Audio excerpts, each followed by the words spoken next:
Hey, hi, hello there, I'm DilyDaly, and this is the Rogue-lite power for Vampire Survivors, also known as the Vampire Survivors Saturday, which, if you didn't know, I'm changing up a couple things. For one, Vampire Survivors Saturdays, that's going to be one thing. Every Saturday will be a Vampire Survivors video. That's the first thing I'll be changing, to the original scheduling and how it used to work. The second thing that I'll be changing is Thursdays will be community videos. I might be changing that to Sundays because that's when I don't really have anything uploading. But the reason why I'm making Thursday community video is because I would like to have some pretty consistent uploads for Mondays and Tuesdays, and that's fairly difficult to do when I have such a revolving schedule with work and with uploads. The third thing I wanted to announce, not really change, but announce, is I have a Discord server now. If you join, you'll have the upload schedule for the week. You will have any announcements I may have for the channel. I'll also have stream announcements. If you want to know when I'm streaming, how I'm streaming, that'll also be in the Discord. A lot faster to join that way. I actually need to update the Discord announcements. The Discord link that's going to be in the bottom of the description. And I guess the main thing that I'll be changing with Rogue-lite Power Hours, specifically for Vampire Survivors, it's post commentary. I'm not actually playing the game right now. I want to point that out now, just so there's not any confusion. I'm not currently playing the game. I am actually looking at my little cliff notes for what I want to talk about. Because with Vampire Survivor Saturdays, specifically, it'll be kind of like a book club of sorts, if that makes any sense. Which means, at the start of every video, which from now on I'll be doing this, at the start of every video, I'll be announcing and talking about whatever new things I'm doing, or whatever I'm doing currently. Stuff like, hey, I stream on Twitch at least once a week. It's a little inconsistent. Wednesdays and Fridays are Twitch VODs that I upload. If I stream the week before, the VOD will be up the following week. I haven't streamed this week, so there's no VOD for next week, unfortunately. Or at least by the time this video comes out, I'll have streamed. Maybe I'll stream, I don't know. And then stuff like the Discord server, or upload schedule changes, or anything to housekeeping things, you know what I mean? Also, book club thing that I mentioned earlier, what I specifically meant is I'll be talking about whatever show I'm watching that is specific to Vampire Survivor Saturdays. Today, that happens to be Psych. For these uploads, it happens to be Psych. So I still play games for an hour, I still upload an hour worth of gameplay, but I'm only going to be talking about Psych. Does that make sense? Now the reason why I'm doing this is because 20 Minutes Till Dawn, while it's really fun, it's a great time, I've almost beaten the game. A lot quicker than I am going to be beating Vampire Survivors. At least that's how it feels. So, I wanted to make the effort to make Vampire Survivors a more permanent mainstay. If that makes any sense. And I also wanted to use it as a series, because those do well. Not to mention, I don't know if you've been keeping count or been paying attention to the uploads, this is actually going to be the 10th Vampire Survivors upload. Which, for me, is important, because that means I'll be making its own playlist for Vampire Survivors. And, because of the new series idea, Vampire Survivor Saturdays, I'll also be using it strictly for talking about shows that we're watching consistently. Things like 20 Minutes Till Dawn, or if I decide to talk about a show or some sort of media I've experienced in another Rogue-lite Power Hour, that will be specific to whatever I've watched in that span of time. For instance, I think in the last 20 Minutes Till Dawn video, I talked about me watching Mr. and Mrs. Smith. I talked about sections showing me more music. I talked about Jujutsu Kaisen. I think a little bit. I talked about some new series ideas called Section Show and Tell, which I'm working on. I didn't call it that, but that's what I'm calling it from now on, because that makes sense. Plus alliteration. But with all that in mind, let's actually get into the meat potatoes. We're talking about Psych Season 5. Now, I actually have cliff notes and stuff here for once, so hopefully I don't get off track. Now, something to point out is this is from Psych Season 5, starting from, I think it may be episode 4. I don't have the name, I don't have the word of the episode. I just have the cliff notes of what I remember that I wanted to talk about. So, for instance, I don't have the name for like Sean and Gus drag race. I just have Fast and Furious episode. That's all I have. That's all I have for all of them, for the most part. Like, later on, when, where is it? Fast and Furious and Twin Peaks, or Dual Spires, as it's called in the show. I have both of those up, but I have them as the actual names, Twin Peaks and Fast and Furious. A little sorry if I'm a little out of breath. Normally, I stop and I'm paying attention to the game. But for once, I get to just talk about Psych. So we're talking Psych Season 5. I'm going to try to stick to only Season 5 and be in sequential order here, because I want to keep Psych Season 6 to the next time we talk about Vampire Survivors. I know when I talked about doing Vampire Survivor Saturdays in one of the other videos I did, I said that I would just do the video based on whatever I already experienced. So like Season 5 and parts of Season 6 that I'd already seen by the time I recorded this. But since I've only seen 2-3 episodes of Season 6, I figure I'll just save those talking points for when I do that video at Vampire Survivor Saturdays. I'll talk about Season 6 then. So for now, Season 5. The very first thing that I remember that stood out to me was there was a lot of parodying episodes during this season. Not to say that that wasn't there last season, or in previous seasons, but this was a lot more blatant, like with Fast and Furious, which I want to say I enjoyed most of the time.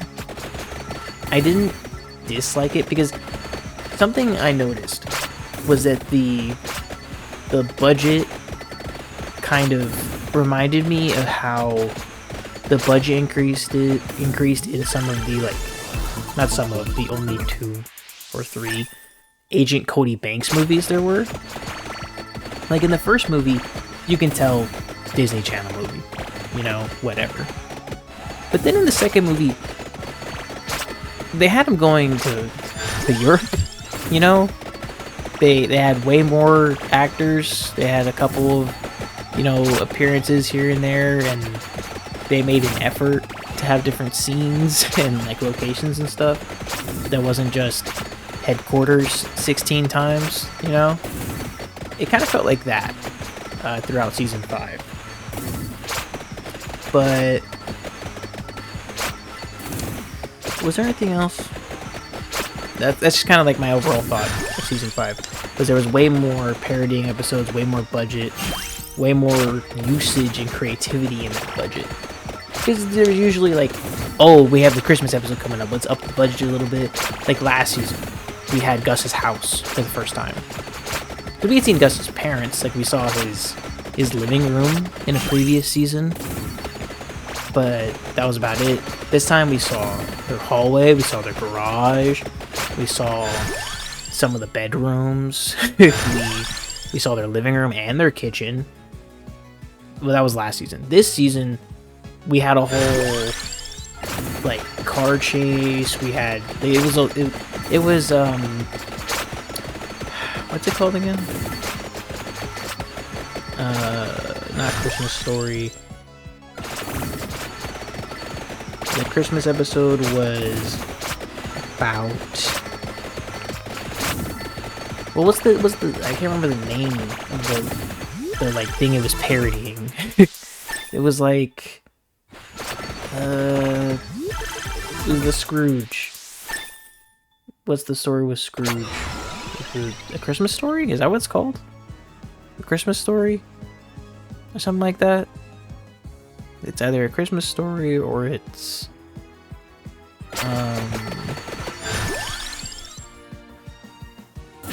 I don't know. You know what I'm talking about, though, with Scrooge and everything. Little Timmy and his crutches or whatever. That sounds really bad, but that's just what I remember it from. I'm sorry. Anyhow, I'm getting off track. In a lot of those seasons and episodes, there seems to be a lot more budget, just overall. So, starting off with Fast and Furious episode, I didn't have a whole lot of thoughts on it, like specifically. That was just kind of how my thoughts on it were what I talked about throughout like the last tangent or two, which was there was more budget. You know, a lot of those cars were pretty expensive, even to rent for like on set or anything like that. So I could feel the budget there, and I could feel that even though they did that, they still creatively used their budget by having like because they had the mechanic shop for a different scene area, they had the warehouse and the fucking meetup spot where Sean went to pick up Gus after Gus got taken. They had a couple of other places. I can't think of them off the top of my head, unfortunately. But stuff like that. You know what I mean? And then, looking at it, Sean's dad. I'll be honest, my clip notes are really shit. Like, I just have Fast and Furious, Sean's dad, Better Sean, Spyception, Older Young Sean, which is a whole different thing. That has nothing to do with a specific episode, just something I noticed. So Sean's dad. So if I remember correctly, I wrote that down because of the, what was it? The episode where Sean's, or like Henry Spencer, his old partners, well, they weren't his partners, but like his old co-workers, police mates, or however that works, they showed up because their captain, Henry's captain had been murdered or killed, or like thought to have killed himself or something like that. Come to find out that wasn't the case. But it was really interesting seeing not like a different side to Henry, Sean's dad, but like seeing Sean get kind of get bested, because seeing kind of the older guys, Viagra Falls, that's what it was called. That's what the episode was called, Viagra Falls. The kind of seeing them be a step ahead of Sean or be on the same page as Sean was always really weird, because usually Sean, like, he's a step behind here and there, but it's usually because of something that doesn't make any sense, right? It's kind of how we have to acknowledge it as the viewer. But in this case, it wasn't that it didn't make sense. It was that they were good at their jobs, which is something a little weird for us as the viewer, because, no offense, but Lassiter is usually not very good at his job. As much as he thinks he is, at least. Like, his level of confidence and capability is not nearly as good as it actually is. His actual capability. Again, no offense to him, but that's just kind of how it works. And then Better Sean. Better Sean was the episode Sean 2.0, which I probably could have just wrote that. Which was an interesting turn of events. Because we'd seen from Sean's point of view, right, that, like, where he would just hit on women all the time. So seeing it the other way around, like a more permanent feeling of this, because we had this a little bit with like the hostage negotiator FBI guy that Juliet had dated a little bit, but like they broke up the same episode that we found out they were dating. You know what I mean? Like, that didn't mean anything. But seeing Juliet make eyes and like start dating Sean 2.0 in the same episode and then seeing him again a couple episodes later. You know what I mean? That seemed kind of like, seemed more real. And I didn't feel bad for Sean, because like, after Abigail left, like I get he didn't want to like immediately go, hey, you know, my girlfriend's out of the picture and doesn't want anything to do with me. We should like get together now because you liked me before. Like that just seems kind of scummy. Not kind of, very scummy. So where do you go from there? You try not to be an ass. I think that's kind of like the only thing to do. And it ended up working out. Not really. He laid on his charm pretty thick most of the time to try to get back with Juliet. And it worked out somehow. Not somehow. It worked out for him in the end. Just the amount of effort that it took. I'm not sure that it should have.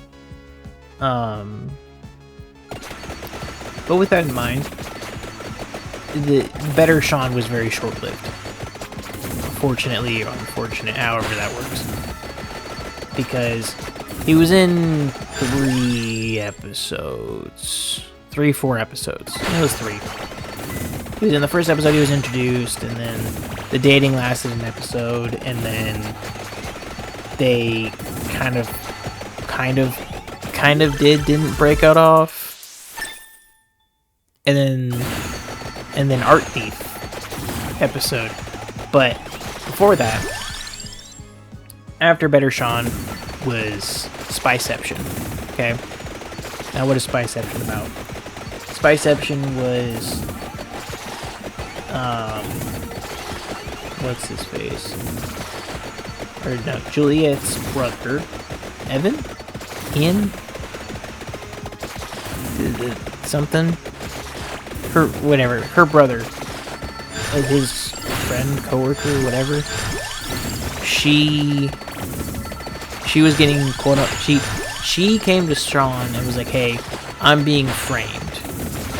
And then he went to her and said, totally. And then some dudes in suits said, hey, not being framed, totally. And then he figured out what actually happened, which I could care less. I cared more that Sean was actually willing to ask for Juliet's boyfriend for help with like getting the helicopter and stuff. And beyond that was kissing Juliet at her boyfriend's house before she broke up with him. That was a decision. I was not I kind of expected it, but I didn't think Sean would actually go through with it. Because Sean, in no uncertain terms, I didn't think he cared enough. I don't know, there's not a good way to say that. Because he either cares enough to do something like that, or he doesn't care enough to just not be an ass. But like neither of those things are true, because he would totally be an ass. Not even because he doesn't care, but he also wouldn't be an ass because he cared. There was a decision made there, and it worked out. Come the next episode. But before that, I don't know why I didn't notice this before, but I think it was in the Fast and Furious episode where we had young Sean. I don't know if the actor got older or what, but that's Jimmy from Jimmy Olsen. He's done other things, I know, but that's just where I recognize him the easiest. That's Jimmy Olsen from Superman, the new one. I don't know why that's how I recognize him. I know he's in other things, but for the life of me, I can't remember what. I'm sorry about that. I also don't know the name of the actor. I probably should look up the name of the actor before pointing that out. But yeah, he's young Sean in this season. I don't know if it was this season, or if it was like at some point they changed him in the middle of the season, or if it was the previous season. I wasn't paying attention, to be entirely honest with you. I spend a lot of time not paying attention during the first couple minutes of a Psych episode. Because at some point I just stopped caring about the little backstories. Like I care every now and then, just kind of because I forget to skip. That's about it.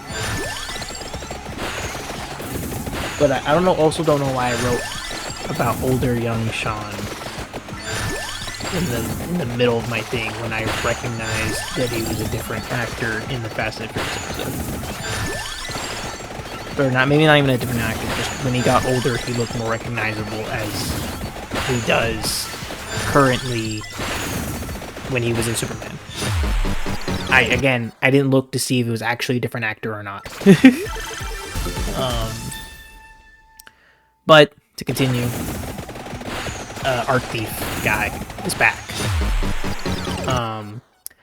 And he did actually have a penchant for escaping prisons, because he escaped Canadian prison and accidentally got himself framed for stealing another painting. Or actually, no, he just completely emptied out a rich guy's entire stock of shit. Or that's what he was framed for. Turns out he didn't actually do that. But beyond that, the girlfriend did it, or whatever. But I don't care about any of that. What I do care about is fucking... Well, I cared enough about that to be like, okay, yeah, he didn't actually do it. Whatever, Sean figured it out. Whole standoff. Blah, blah, blah. Juliet and Sean got together. That's what's important. And nothing really changed. I mean, like, it changed enough for, like, Juliet and Sean got together. Woo. Cool.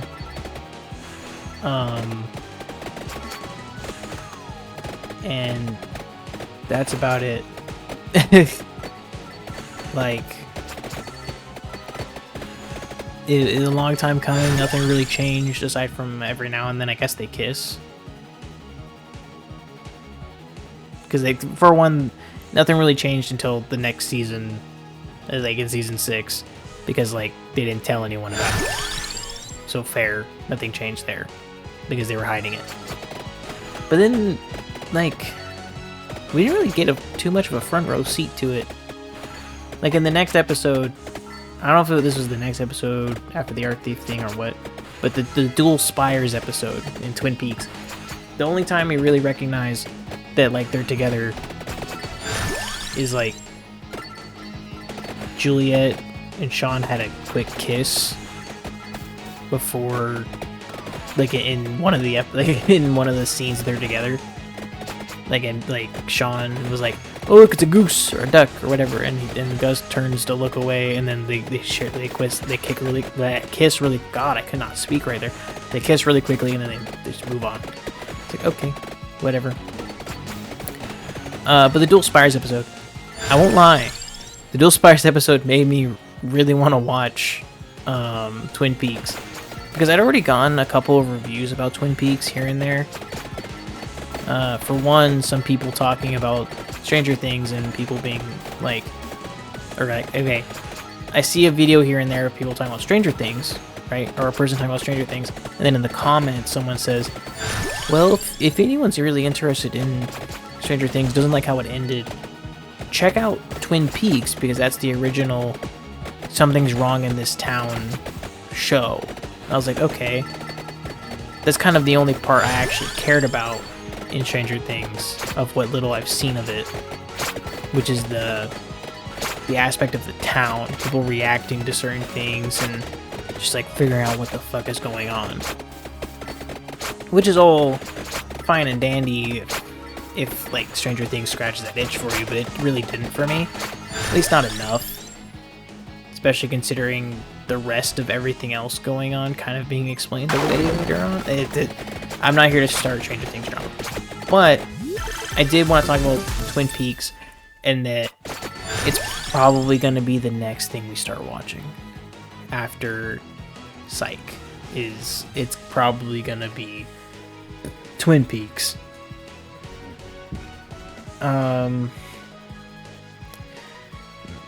It's either going to be Twin Peaks or Stranger Things. I'm not entirely sure. It's probably going to be Twin Peaks, though, because I can't think of really anything else. There's not a whole lot of other shows I want to watch. Beyond that, or the next episode after Twin Peaks, or the Twin Peaks episode, would be the training, the police academy training episode, which was something. Rob Macchio, whatever his name was, Karate Kid. He was their trainer. That's about it. I also won't lie to you. On my clip notes here, I literally just wrote Karate Kid, and then in quotation marks, that's about it. Because I did not care about this episode, like, at all. I tried. I genuinely did. I was like, okay, stuff's happening. Cool. That's about it. There wasn't any long-lasting consequences, and everything got solved in the end. It's like Sean helped Karate Kid, I guess. He kept making Karate Kid references. It's funny. It was cool. It was more the experience than it was like any genuine thoughts that I had during the episode. And now we're down to like the last two, like, of my clip notes. Okay, which are, well, hang on, I'm gonna back up to the Twin Peaks thing really quick, because I won't lie, I had some thoughts here and there. For one, for Twin Peaks, I am really interested to see how close, because my basis for Twin Peaks, right, is very like dependent, right? That's the word for it. It hinges on the idea that I understand that, or not the idea. Well, no, not that I understand. It hinges on what I've experienced so far from the Psych episode, and things that my friends have told me about, and things I've heard on the internet. And so experiencing this parody episode of Twin Peaks was so strange, because it reminded me so much of, like, my mom's soap operas, because of not because of how old it was, but because of the style of everything. The color grading, the fact that color grading made such a difference. Because I already knew that, because my mom watched two different soap operas. Okay? Young and the Restless, Bold and the Beautiful, which, as far as I know, they're both still airing. So what the fuck is going on there? If you watch either of those, don't tell me what's going on. I won't know or understand. But for whatever reason, I noticed the difference between the two, or I could tell which one was on because of the color grading. Like, Bold and the Beautiful felt older. Like, it just always felt old. Young and the Restless, however, always had a brighter, more orangey brown color grading. I don't know how else to describe it. That's just how I always could tell the difference. And so during this episode, for Dual Spires, for Psych, the difference was very evident, because when they cut away from the Psych characters for any scene that wasn't Psych related, and it was focused on the Dual Spires, like, people, the feeling was so distinct. It felt old. It felt black and white. Like, not black and white, but like, it felt classic? I don't know what the word is I'm looking for there, but you get what I'm saying. It was distinct. and I wasn't really expecting that, and I kind of liked it, which is why I was saying earlier that I want Twin Peaks to be the next thing that we watch for the Vampire Survivor Saturdays, because it's such a not a throwback, but like it's a throwback. It's a throwback for me. It's a nostalgia thing for me to go back to something like that. And I think it'll be enjoyable. I know enough people watch it or have seen it, and the cultural significance of it, for me to go back to it and feel validated for doing so.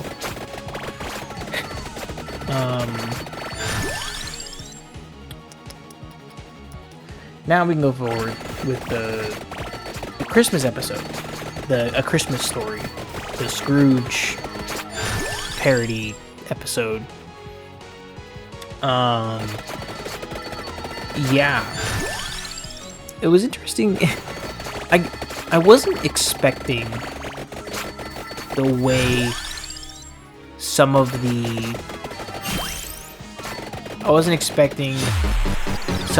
like the different ways that the characters are going to be different, because I know in the whole thing it's like, oh, these characters turned out for the worst because Sean didn't come back to Santa Barbara, but also I didn't know Sean didn't just live in Santa Barbara the whole time.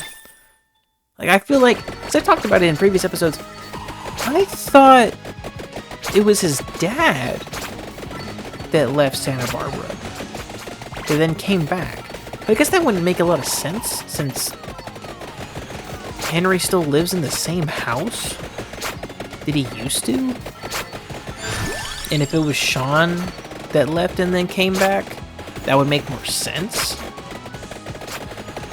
But that also wouldn't make sense because supposedly Gus never moved. His parents clearly didn't. And so he just, like, you know what I mean? Like, I didn't know Sean didn't come back to Santa. Like, he came back to Santa Barbara, and then the events of the show happened. I thought it was the other way around. But I'm stupid, and I wasn't paying attention. And no one's clarified to me in the comments, because no one comments on these videos. So that was my first thing that I didn't recognize. The second thing was how different things were in general, which was like, I wasn't, how do I say this? I wasn't expecting. Ooh, sorry about that. This is also still going to be like, it's post-commentary, it's unedited commentary. I'm still just going to be talking until I stop talking. Okay. Gus turning into a sitcom actor was not in the bingo card. I mean, like, it could happen. I didn't, you know, I wasn't not expecting it. But like, he's a pretty, I don't know the right word, prominent pharmacist or pharmaceutical salesman. That's the word. That's the title. So like, I don't know why he wouldn't just keep doing that, or why he wouldn't have just kept doing that had Sean not come back to Santa Barbara. See, that's the other thing. Sean's always constantly gone to Gus for these stupid ideas. And so if he just stopped doing that, he would have had money to save, would have continued doing his thing as a pharmaceutical salesman. Maybe he had a better car instead of driving the Blueberry, you know? But whatever. I felt like Sean's delusions of the Christmas Carol. That's what the fucking movie's called. God, for those of you that are yelling at me during the first 10, 20 minutes or whatever, that I couldn't remember Christmas Carol. I'm sorry. But I got there in the end. On the other hand,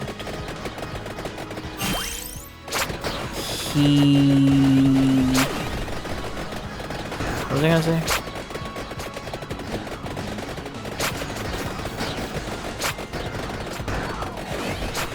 On the other hand, I felt like Sean's delusions were a little too delusional here and there. Because like I said, Gus wouldn't... I felt like he would have just stuck with pharmaceutical sales. I don't think he would have not done that, to be honest with you. But then putting that aside, the different delusions were funny to watch. Like the police station and stuff. Was it this season? Or was it the next? I think it was this season that we had the freaking... That might have been like a Halloween episode, or unintentional Halloween episode that I didn't realize was a Halloween episode. The like Scarefest festival thing. Because I was thinking about it. I was like, did this season have a Halloween episode? Or obligatory Halloween episode? And it did, but I just didn't recognize it. It was the festival, Ferris wheel murder thingy, or whatever. I was gonna talk about that before the Christmas episode, and I didn't write it down in my little thing here. My little clip notes. Well, I wasn't really gonna talk about it. I was gonna talk about it.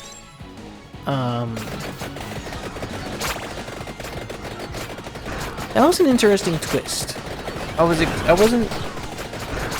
thinking like maybe it's okay, whole thing, the quick synopsis of that episode was Sean and Gus go to a fright festival fairground thing. Gus hates it because he always found it scary even as a kid. And Sean loves it because he just does. I don't really remember. And then they go, because it's been like however many years since the fairgrounds got closed down and it couldn't reopen again because of an accident that happened. Which ends up being the whole premise of the episode, which is the ghost of the guy who died in the accident, or the kid who died in the accident, has reappeared and is haunting the staff. Is kind of the whole deal, okay?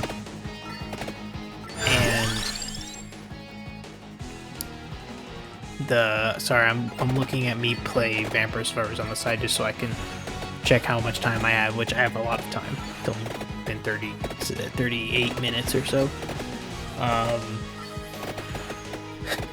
Anyway. Yeah, that whole episode was pretty eh. That was something I recognized throughout season 5. I don't have a very high rating for season 5. I feel like season 4 I had a higher rating. Because even though more things happened in season 5, the budget was higher, the jokes were better. I need to write down what my ratings for these seasons. I need to go back to a previous Vampire Survivors episode and see what I said about my ratings and then write them down so I can remember. Luckily, that's the good thing about making YouTube videos, is I can just go back and look at what I said. But yeah, season 5, I don't think it was as good as season 4 or the previous seasons. It was still good, but just like my level of enjoyment wasn't as high. I don't feel like. Not to say that it was bad, again, because it wasn't bad. It just wasn't as good feeling. If that makes sense. It probably doesn't. I'm not very good at this. At this whole, like, I feel like good at these explanations. I'll give it like an 8. Just a flat 8, because I think I gave the previous season an 8.5, maybe a 9. So we definitely peaked at the Yang killer, or the Yin killer. Yeah, we peaked there, 100%. With Sean having to go against a serial killer for the first time, the introduction of Mary, the finale with Sean's mom and his dad, and the whole conclusion with Juliet's will they, won't they, and all of that, like the entire build-up of that episode. All of that was amazing. And I think we peaked there. And then have kind of like tried to hold that momentum, that consistency. I don't think we did. Coming off of the Yang killer, or Yang in season 4, going into season 5, I felt like we were getting ready to build something up there. You know, like having Juliet and Abby on the strings there, and like really trying to hold that. And I was like, I don't think we stuck it.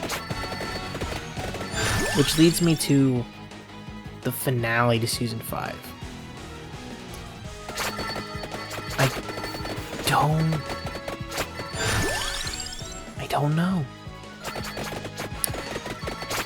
The finale for season 5 follows along the entire premise of this photo that was taken of Sean and Yin. Okay. The woman.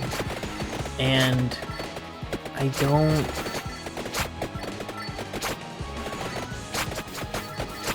don't like the MacGuffin-esque style of that. Where it's like, oh, turns out, Sean, you've been tied to this chick for so long, and you just happen to have turned out into a psychic detective to deal with this. What? I mean, it subverted the expectations quite a bit, but it also just kind of annoyed the shit out of me. Like, really? I get that was kind of like the point of like what Yang was saying toward the end, or at the end, but like, I don't know. It just left a sour taste in my mouth.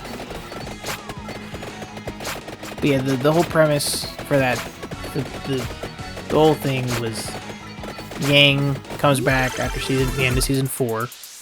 He's back, and he's... What did he even do?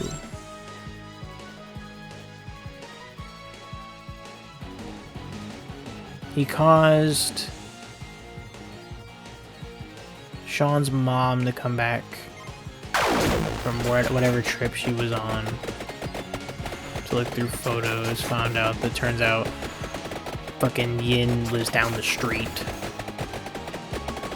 And then no one was really held hostage.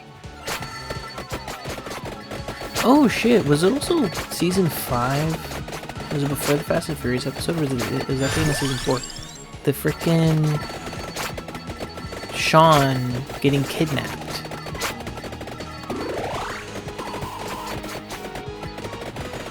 It had to be season 5 because Abby wasn't in that episode like at all. That might have been the end of season 4, right before they broke up.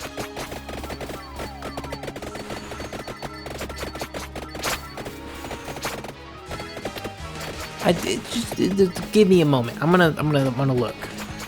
Okay, figured it out. That was season 4. I've come to the realization, Sean style, that there's a lot in season 4 I didn't talk about, and why I felt it was so highly rated, because a lot of those episodes were a lot better. And just not really better, but more interesting. Like the Sean being hostage in the trunk and everything, and the like, that was much more high stakes. I feel like the stakes were higher in previous seasons than in season 5. Season 5 felt like nothing was happening. Like, there was a lot more interpersonal character drama. Like, Lassiter needing to take more time to himself because he's way too hung up on his ex-wife. More stuff about like Sean and Gus like re-meeting people, you know, like for instance Sean and Gus meeting their old nerd friend from school, and then like Lassiter, Sean, Gus, and Henry, for whatever reason, trying to like hit on wealthy women for the sake of a case, and then the drag racing and the former cops for like with everything with Sean's dad, and seeing the kind of dynamic of how Sean and Gus are so similar to the two of them, like to the two former cops from the Viagra Falls episode. And then, there's something that really happened in the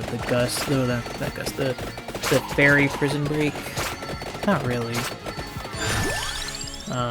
And then Sean having to do some introspection, trying to be learning that he's not as good as, say, someone else sometimes.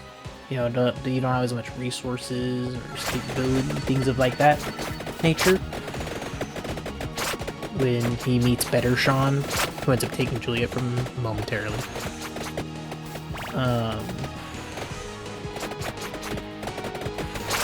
And then the in plain fright thing with the haunted house, or not haunted house, well, yeah, haunted house ride, and all that other stuff, is like Gus learning to be less afraid of shit, and Sean learning to be more honest to Gus, learning that maybe he's overthinking people's reactions, even though he was 100% on the money, because Gus immediately started eating, like, stress eating, because Sean told him that him and Juliet are dating.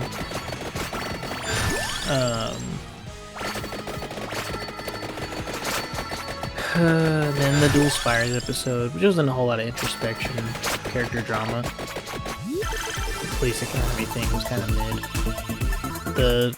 The entirety of the Christmas Carol episode, the Polarizing Express episode, was literally just about Sean doing some introspection and how he's brought so much good to the people around him, even though he could work a little harder to be better. Like, that was literally the whole point of that episode. And then an episode I didn't talk about, a couple episodes I didn't talk about, the main one, though, I thought was funny, but I didn't really pay attention to, was the Dead Bear Walking episode.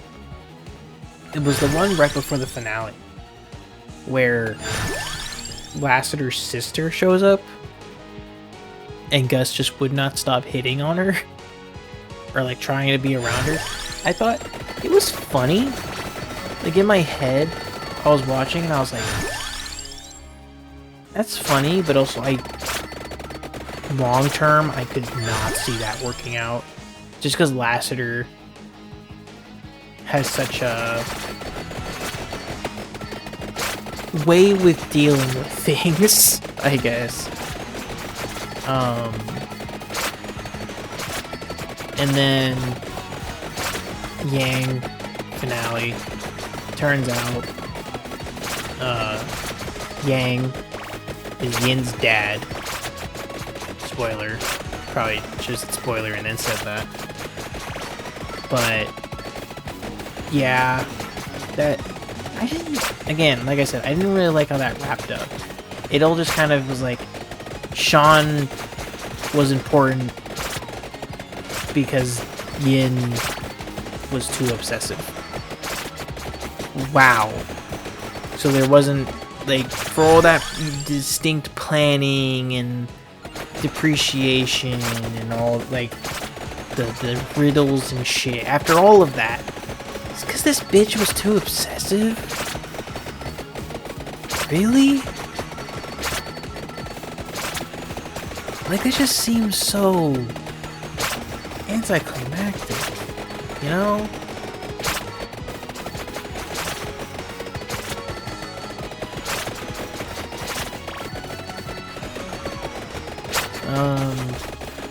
And again, that was kind of his whole spiel, right? The Yang, his whole spiel was like, yeah, I like to subvert expectations, do the unexpected, or whatever he was saying. I wasn't really paying attention. I didn't really care. But it's still stupid. I guess I'll talk about stuff from season 4, because I guess I forgot to talk about any of it. This is why I needed clip notes. I forgot. So we started off with the art thief in season 4.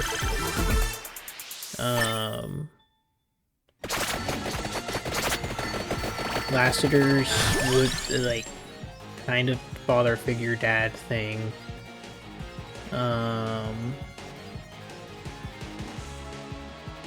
Priest thing, exorcism, whatever.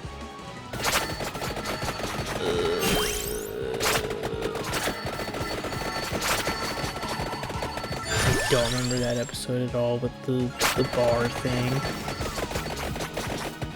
I do remember that. That was the Bollywood homicide episode in season 4.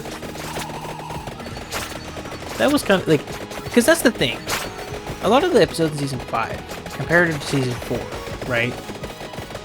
Where like the budget was higher in season 5. You could definitely feel it, but it didn't feel like they were doing a whole lot with it in season 5. It kind of just felt like more. It felt like quantity and not enough quality, because season 4 was so unserious. The stakes were so much higher. Like, people were dying in season 4 all the time. For no reason, really. There was not a whole lot of reason to it at all. Just that they were dying. And now we have to deal with it. And then season 5, it's like, well, not a lot of people are dying. But like, we have cool cars in this episode. We have more actors in this episode. This is happening. Personal drama. And it's like, I don't really care. I hate saying that, but like, season 4 had more excitement, more like just shit happening. Like, again, the Bollywood thing, where it's like, this dude's girlfriends are either he's cursed or like the unbelievability that was going on was more unbelievable in season 4. Like, it was so stupid that there was no way that it was true. But the fact that it just kept hammering in that it was just so much more interesting. And then, what the hell was that one? And then just the ridiculousness of like Gus meeting his quartet. Like, you know what I mean? His college quartet. Like, that was so, it was dumb, but it was at least funny. Or like, because they, again, like I said, they tried holding that into season 5. With like Lassiter and Gus doing tap dancing. But like, that doesn't beat Sean and Gus having to look over a guy, like watch over a guy who's supposedly turning into a werewolf.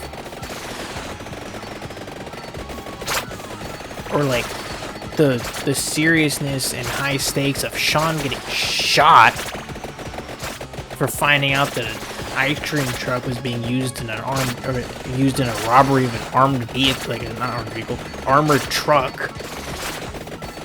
Which, that's ridiculous in and of itself. They're robbing an armored truck? And then season 4 did the spy thing way better with John Cena. Plus John Cena. Can't beat John Cena. The Thrill Seeker episode. Gus having some spotlight again, like, but it was very seldomly with his girlfriend. Or girlfriend? Or like, how would you word that? Was it his girlfriend, or was it just somebody he was seeing, his date, whatever? That whole episode was great. Fantastic. I gotta stop saying that. I didn't say it a lot during this video, but still, I should just really not say that. That's horrible about it. And then, like, in the Very Juliet episode, what actually happened in there?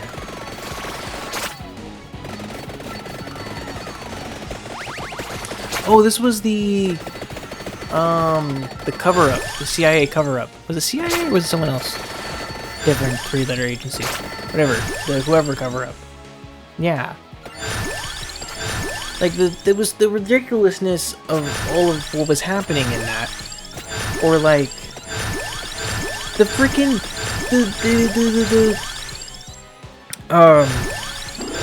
words. Hold on.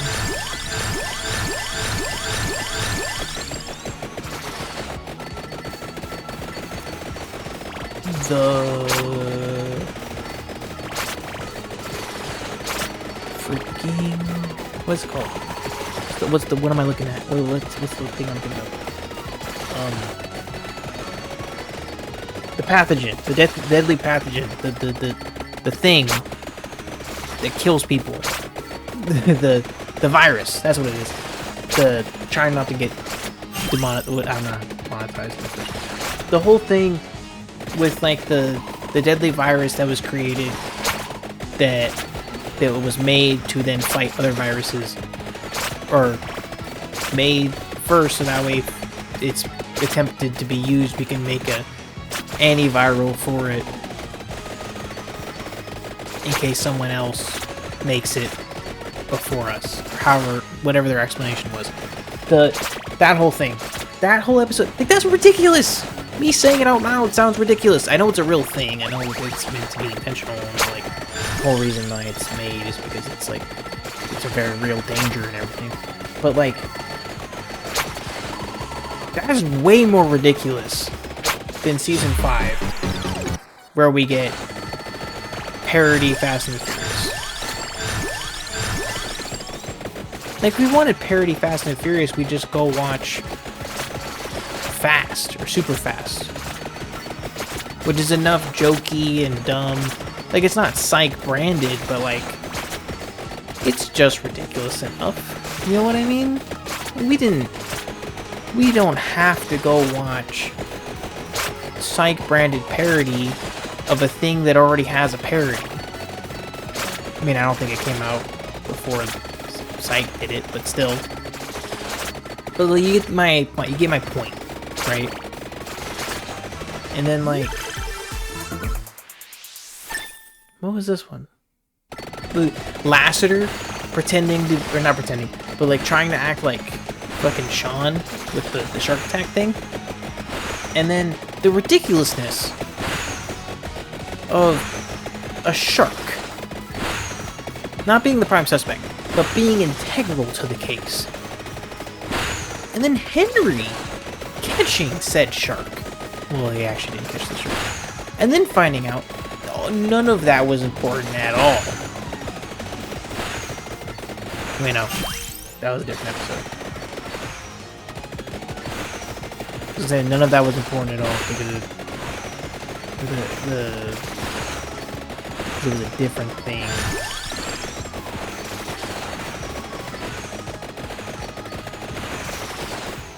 Now, I was thinking of the arms deal episode from season 3.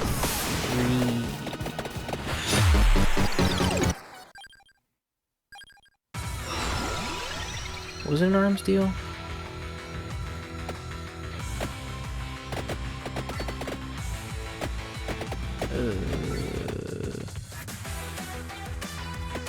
The sea lion thing.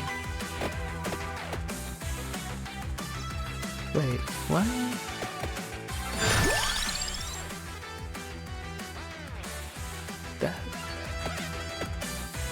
Yeah, when the sea lion ends up dead, Sean. See, yeah, Sean goes to find the sea lion, or not sea lion, sees what killed the sea lion, right? And figures out that it was shot, and they go to that was in season 3. Sorry, I got confused because I was looking at season 3 and I was looking for that episode, and for whatever reason the thumbnail is the roller derby thing. But that was a different thing, wasn't it? Yeah, talk derby to me. That was a different episode. The thumbnails are flipped around, which bothers me a lot. That's annoying.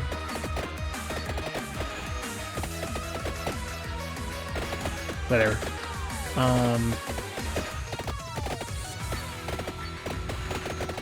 But yeah, like, you know, this is what I'll do. I'll run through top to bottom, season 1 to 5, because we only have a couple minutes here before I'm out of here. So season 1. Okay, that's what I'll do. I'll go back and review per season in the last 10-15 minutes of each of these Vampire Star Saturdays of the current show we're watching, and I will just comb through and be like, okay, this is my rating for the season. Okay, so give me a quick second. I'm gonna write down all of the seasons just so I can write in the ratings. All right, season 1. All right, season 1, very good, very solid starting off point. Great parodying setups, right? Like, it definitely set the stage for what we could be looking forward to. You know what I mean? And it definitely felt like a pilot season that then led into what would be like the official first season of season 2. Looking through season 2 really quickly, getting a feel for this. Oh yeah, okay. So season 1, we're gonna go. What did I give it last time? I think I gave it a 7.5. I'm gonna give it an 8. Yeah, give it an 8 out of 10 because it was a solid foundation. Because season 2 was definitely better. Season 2 was definitely a 9 out of 10. Had all the right feels. Had a great setup. Great jokes. Great acting.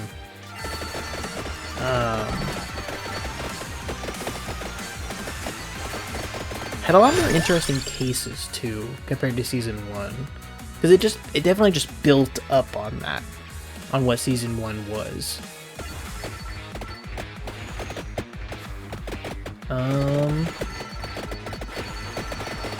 Season 2 ended with the mummy?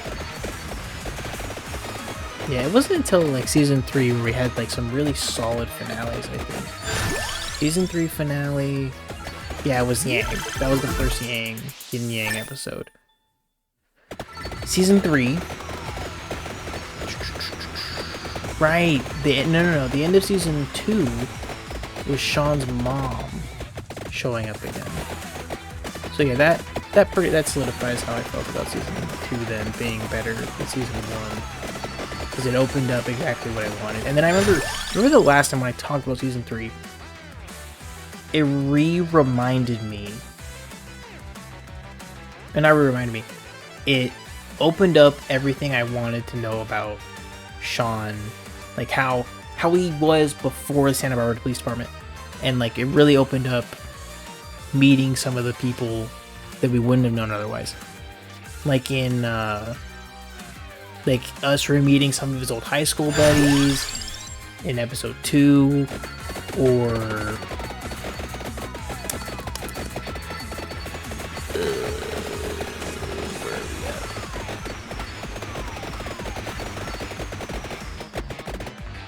where was it? There's a couple other episodes here and there. And then we got a lot more interpersonal stuff with like Lassie getting framed for murder.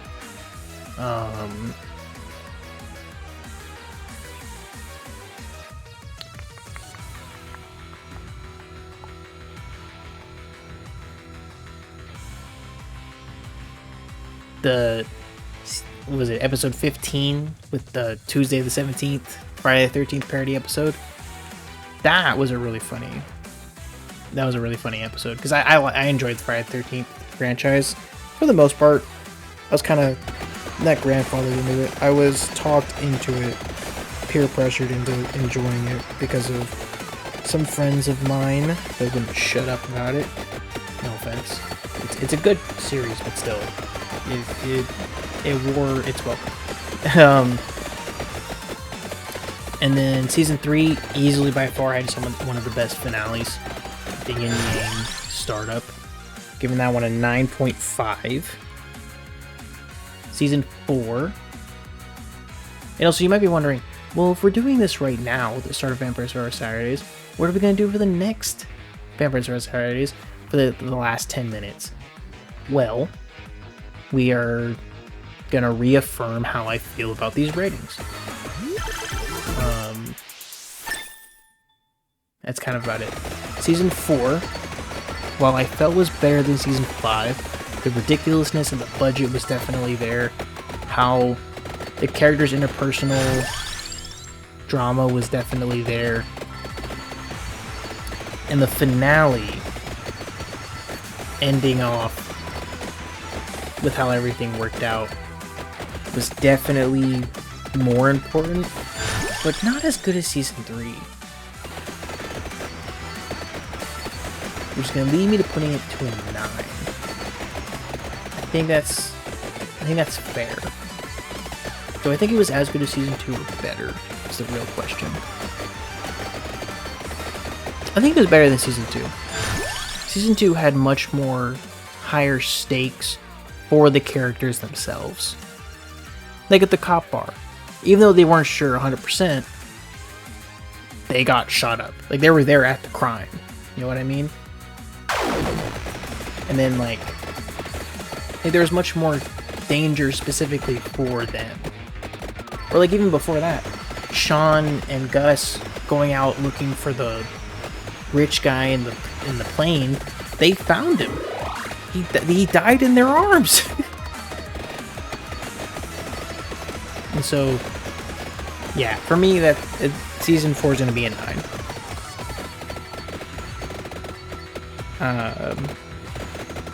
And in Season 5,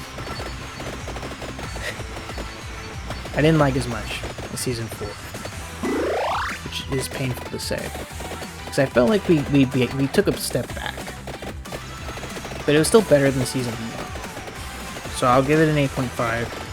I was getting a little bored there, and the finale did kind of wear me out a little bit, but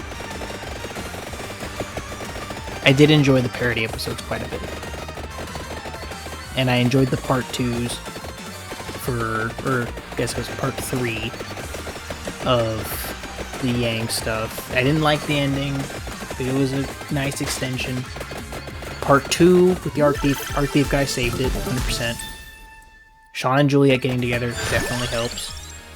Better Sean guy. I forgot his name. What's his name?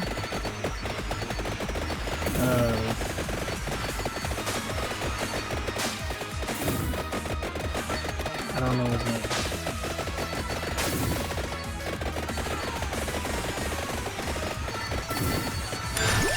I think his name was Dean. Don, whatever. It started with a D. And then the Viagra Falls episode, like, there were so many good episodes in Season 5, but I couldn't hold my attention for some of the weaker ones. And then the finale just really lost me. And so, it was better than Season 1, because Season 1 was very foundational based. But, coming up at the end here, I will say, in case you couldn't tell, some of the gameplay has been edited around, because I didn't want you guys just waiting for me to, like, start up the next run. So I think I've left enough leeway here for me to do an outro and still have enough gameplay while cutting around all of that. So I guess for now, I will end the video. and say thanks for watching. I really appreciate it. Please like, comment, and subscribe. Please join the Discord. Let me know what games you want me to play. You can suggest games in the Discord. You can suggest games in the comments. And I'll hopefully get to playing them on Thursdays. I might end up making it a Wednesday thing or Friday thing or Sunday thing. There will be a community game day. I haven't settled on a day yet. Once I get a little bit better about timing my schedule, my actual work schedule around and stuff, hopefully I'll stream a little bit more often. I hope to stream at least once a week. And then again, Vampire Survivor Saturdays. Every Saturday, we're going to be having me play Vampire Survivors for an hour, and I'll talk about Psych for an hour in that time. I'll have more talking points laid up. I will talk about previous things that I forgot to talk about, and I'll just keep reiterating points that I haven't already gotten to, talk about my overall feel on the show, how I'm feeling right now, things of that nature. But with all that in mind, I will see you guys in the next one.